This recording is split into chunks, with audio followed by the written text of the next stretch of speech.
L'Athènes antique se dresse comme un phare d'innovation intellectuelle et politique. Cette ville, avec ses temples majestueux et ses rues animées, était bien plus qu'un simple lieu géographique.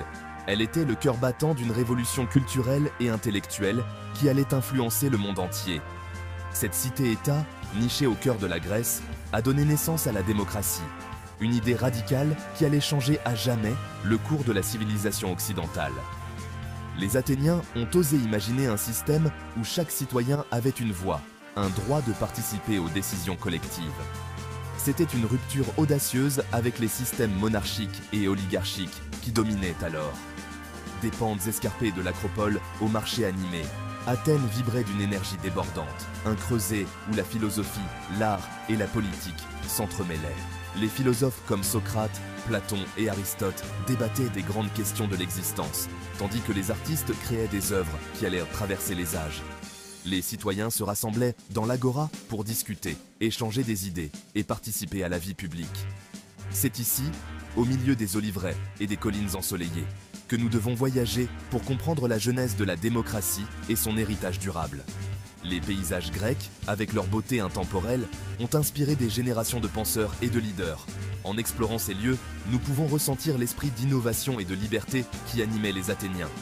Leur héritage perdure, nous rappelant l'importance de la participation citoyenne et de la quête incessante de la connaissance et de la vérité. Pour comprendre l'essor de la démocratie à Athènes, nous devons d'abord remonter à une époque où de puissants rois régnaient sur le pays. Ces rois, souvent entourés de leurs conseillers et de leurs courtisans, prenaient toutes les décisions importantes, qu'il s'agisse de la guerre, de la justice ou de la religion. Leur autorité était incontestée et leur pouvoir semblait inébranlable. Ces monarques, connus sous le nom de Basileus, détenaient un pouvoir absolu, leur parole faisant loi. Ils étaient considérés comme les représentants des dieux sur terre, et leur autorité était souvent renforcée par des rituels religieux et des cérémonies grandioses. Cependant, cette concentration de pouvoir entre les mains de quelques-uns allait bientôt être remise en question. Cependant, à mesure qu'Athènes prospérait, une nouvelle classe de riches propriétaires terriens et de marchands a émergé, remettant en question l'autorité de la vieille aristocratie. Ces nouveaux riches, souvent issus de familles modestes, avaient accumulé des fortunes grâce au commerce et à l'agriculture. Ils aspiraient à une plus grande participation dans les affaires publiques et à une redistribution du pouvoir. Cet affrontement entre l'ancien et le nouveau, le petit nombre et le plus grand nombre, allait préparer le terrain à une transformation profonde de la société athénienne. Les débats politiques s'intensifiaient et les idées de justice, d'égalité et de participation citoyenne commençaient à prendre racine. Les assemblées publiques devenaient des lieux de discussion animés où chaque citoyen pouvait exprimer son opinion et influencer les décisions collectives.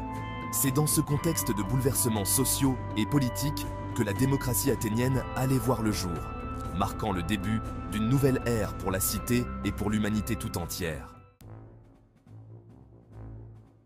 L'Athènes antique était une ville de contrastes saisissants, des richesses éblouissantes et une pauvreté abjecte, une brillance intellectuelle et des préjugés profondément ancrés. L'esclavage faisait partie intégrante de la société athénienne, fournissant la main-d'œuvre qui permettait aux citoyens de jouir de loisirs et de s'engager dans la vie politique.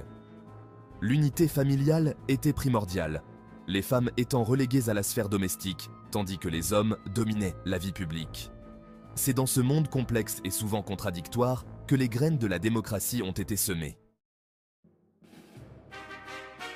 L'histoire de la démocratie athénienne est incomplète sans reconnaître le rôle crucial de Solon, un sage homme d'État vénéré pour sa sagesse et son sens de la justice. En 594 avant Jésus-Christ, alors qu'Athènes était au bord de la guerre civile, Solon fut nommé archonte ou magistrat en chef, chargé de restaurer l'ordre et de réformer la constitution athénienne. Les réformes de Solon, gravées sur des tablettes de bois et exposées sur l'agora, ont marqué un tournant dans l'histoire d'Athènes. Les réformes de Solon n'étaient rien de moins que révolutionnaires. Il a aboli l'esclavage pour dette, libérant ceux qui étaient tombés en servitude en raison de difficultés économiques. Il a établi un système de classe sociale basé sur la richesse plutôt que sur la naissance, permettant une plus grande mobilité sociale. En outre, Solon a créé le Conseil des 400, un organe composé de citoyens des 4 tribus athéniennes, jetant ainsi les bases d'un gouvernement plus représentatif.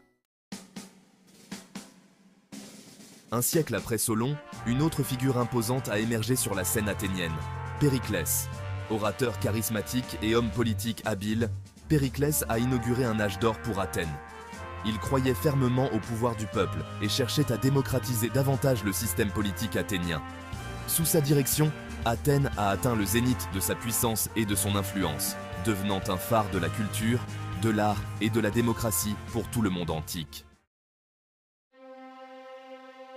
Le règne de Périclès a marqué l'apogée de la démocratie athénienne. Il a introduit le concept de démocratie directe, permettant à tous les citoyens masculins, quelle que soit leur richesse ou leur position sociale, de participer directement au processus décisionnel. L'Assemblée, composée de tous les citoyens, est devenue l'organe directeur suprême d'Athènes. Périclès a également mis en place un système de services publics rémunérés, garantissant que même les citoyens les plus pauvres puissent se permettre d'occuper une charge publique. Des fissures dans la façade, les limites de la démocratie athénienne. Malgré ces nombreuses avancées, la démocratie athénienne était loin d'être parfaite. C'était une démocratie pour quelques-uns, pas pour le plus grand nombre. Les femmes, les esclaves et les étrangers, qui constituaient ensemble une part importante de la population athénienne, étaient exclus de la participation politique. De plus, la démocratie athénienne était susceptible de succomber à la démagogie de politiciens ambitieux qui pouvaient influencer les masses par leur rhétorique. Un monde à part, femmes, esclaves et étrangers. Alors que les hommes athéniens jouissaient de libertés politiques sans précédent, les femmes, les esclaves et les étrangers vivaient dans un monde à part. Les femmes étaient confinées à la sphère domestique, leur vie étant largement dictée par leur père et leur mari. Les esclaves, privés des droits humains les plus fondamentaux, constituaient l'épine dorsale de l'économie athénienne. Les étrangers, bien que contribuant souvent à la société athénienne, ne bénéficiaient pas des droits et privilèges de la citoyenneté. L'héritage d'Athènes, un idéal intemporel. Malgré ses défauts, la démocratie athénienne témoigne de la puissance durable de l'aspiration humaine. C'était une expérience audacieuse d'autogouvernance, une lueur d'espoir dans un monde gouverné par des monarques et des tyrans. Les idées qui ont d'abord germé sur le sol rocailleux de l'Attique allaient inspirer des générations de penseurs, de révolutionnaires et de réformateurs, façonnant ainsi le cours de la civilisation occidentale. Conclusion. La flamme éternelle de la démocratie. Alors que nous nous tenons au milieu des ruines de l'Agora d'Athènes, nous sommes transportés dans un temps où les idées de liberté et de gouvernance par le peuple ont pris racine. Ces ruines, bien que silencieuses, racontent l'histoire d'une civilisation qui a osé rêver d'un monde où chaque voix compte. Nous nous rappelons que la démocratie est une flamme fragile, une flamme qui doit être constamment gardée et entretenue. Comme une lampe à huile qui vacille dans le vent, elle nécessite notre attention et notre soin pour ne pas s'éteindre. Une flamme qui doit être constamment gardée et entretenue. Chaque génération a la responsabilité de nourrir cette flamme, de la protéger contre les tempêtes de l'oppression et de l'injustice. L'héritage d'Athènes n'est pas seulement une collection de pierres anciennes et de temples en ruine, mais un idéal intemporel, la croyance au pouvoir du peuple à se gouverner lui-même. Ces pierres, bien que usées par le temps, portant en elles les rêves et les aspirations de ceux qui ont cru en un avenir meilleur. Mais un idéal intemporel, la croyance au pouvoir du peuple à se gouverner lui-même. Les philosophes et les penseurs de l'époque ont jeté les bases de ce que nous considérons aujourd'hui comme des droits fondamentaux. C'est un idéal qui continue de nous inspirer aujourd'hui, nous poussant à réfléchir sur notre propre société et sur les moyens de l'améliorer. Les visiteurs des ruines grecques ne voient pas seulement des vestiges du passé, mais des symboles d'espoir et de résilience, nous rappelant que la poursuite d'une société juste et équitable est une lutte permanente, une lutte qui exige notre engagement et notre vigilance indéfectible.